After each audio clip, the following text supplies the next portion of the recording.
Hello, and welcome to Dyslexia Devoted, the podcast dedicated to building awareness, understanding, and strategies to help those with dyslexia.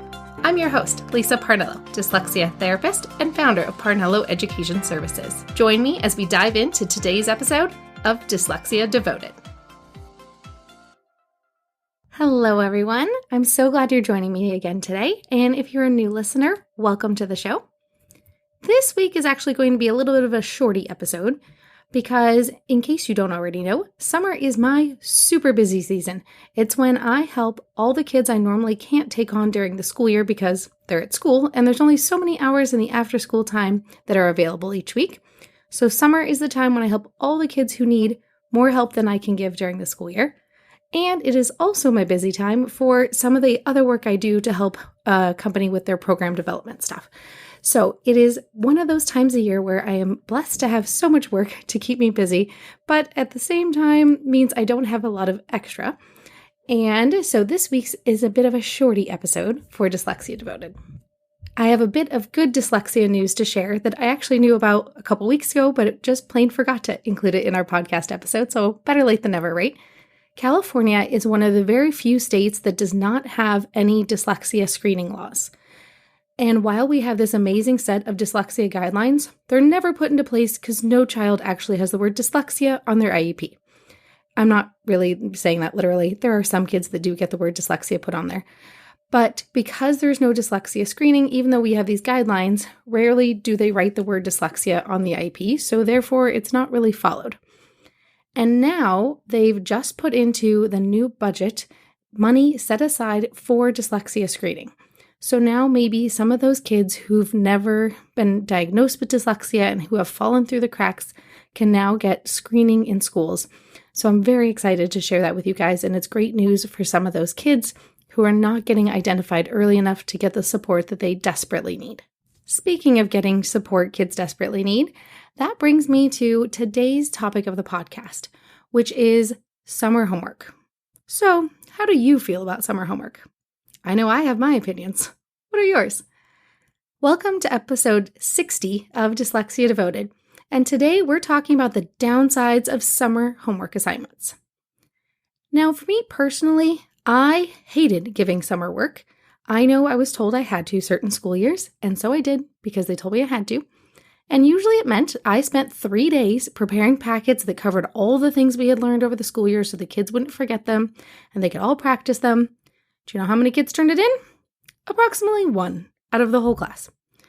Maybe 2 or 3. Some years I'd get lucky. There'd be a few more that would do all that. So I would spend 3 days doing work for kids to not actually do the assignment. And usually the kids who did the homework were the ones that it was easy for, and it really would not have mattered if they did that assignment or not. They probably still would have been fine. It was never the kid who needed the extra practice who actually did the homework assignment. Now, this summer, I've been working with a bunch of kids who I normally can't see during the school year, or I don't get to see them enough during the school year because I only have so many hours in my day. And so our plan this summer with their parents was to get them through as much remediation as possible and get them as much support as we can during these summer months and take advantage of the extra time I have in my day and the extra time the kids have in their day. We always have these grand ideas of how much work we can get done in the summer. And then sometimes a wrench gets thrown into the works. And this wrench tends to be summer homework. And as an educator, I fully support the kids need to do something during the summer and not just do nothing at all and then suddenly go back to school and be like, wait, what? I don't remember any math facts. I don't remember some of that reading stuff you taught me last year. They should be doing something. But sometimes these summer reading assignments and homework assignments get to be rather large. And if you are a student with learning differences, sometimes those assignments take you the whole summer. And this is definitely the pitfall for some of our kids who are already struggling students once they are given a summer assignment that takes over their summer, which is actually the time that they could probably get more support and help. Now we have to decide how are we going to use that summer support and help. I have a couple kids who have really major summer reading assignments.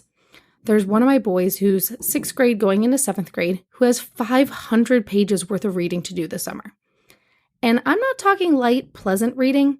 I'm talking the first 250 pages is definitely nonfiction, full of a bunch of vocabulary I've had to explain to him as we go through.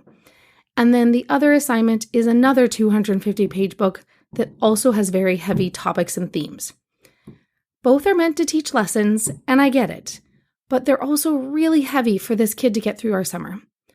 At the beginning of our summer, we were working really hard on splitting our time, where I was teaching him remediation stuff to get better at reading, and then the second half of the class we would spend reading some of his summer assignments. And as we are making it closer and closer to the end of summer, we're realizing there's no way we are going to get through his summer reading work if we don't work primarily on that, which is so hard. This kid finally has time to get the support he desperately needs, but instead we're doing the schoolwork that makes him already behind in school before school ever started. And the kiddo I'm thinking of isn't the only one. There's another one of the girls that I'm working with who has to read a book called The Circuit this summer, which I actually really enjoy the book. It's a good way to teach community, and it's a good way to teach that not everybody lives the same way, and some people are far less fortunate and they're still working really hard to survive. But at the same time, the book also has a bunch of phrases in Spanish. If you're a kid with dyslexia, how easy do you think it is to read words in Spanish and still understand what's happening in the story? So while that story isn't very long, it's not something she can do on her own. It's something I have to read with her this summer, because she can't possibly read that whole story and actually get the nuances of the parts of the story that are actually really important to understand if there isn't someone there reading it with her. Which means we're not doing any remediation. We're just working on the summer reading assignments. While I fully support kids should have to do some sort of work over the summer so they don't forget everything and so they don't just play video games all day, we also have to figure out where's the balance. Where is the balance between do a little bit of learning time and let's also be a kid and have a reset? It's hard when a kid is starting the school year already behind, because these summer reading assignments are not just something you're supposed to read, and if they don't do it, no big deal. These summer reading assignments are ones that turn into essays and projects as soon as they get back to school. So it's really challenging to help these kids when we really want them to make progress over the summer and fill in the gap and catch them up closer to their peers. But then they already have this giant load of assignments that are weighing them down. And yes, I know they can use assistive technology, and I've actually offered the assistive technology to these kids. But you know what they said? I want to read it myself. They really want to be able to read their summer reading themselves. With me, they're learning how to read, and they're building up confidence, and they finally know they can really do it. But it just takes them longer, and they know that. And so they've done some math, I need to read 25 pages a day, and then I'll be able to get it done in time for the school year. So they know exactly what they need to do, and they know they can do it even though it takes them longer. So yes, I know, assistive technology is fantastic, and I do encourage the kids to use it, but these kids have drive and self-determination and the desire to do well and do it themselves to feel like they don't always have to use assistive technology. So that's what we're going to do. Sometimes the kids' worries over not being able to do all the things like the rest of their classmates sometimes win over some of our other original plans. I'll still work in their skill building that they need to be able to read these more challenging books and to get through the summer. And while it may not have been our original plan, we're still going to make awesome progress, and the kids are still going to feel really successful when they were able to do their summer reading themselves.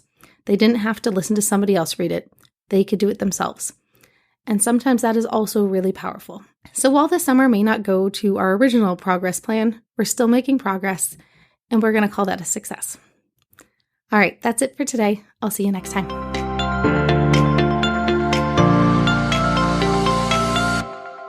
Thanks for tuning in to today's episode. If you want to learn even more about dyslexia, check out parnelloeducation.com/courses. See you next time.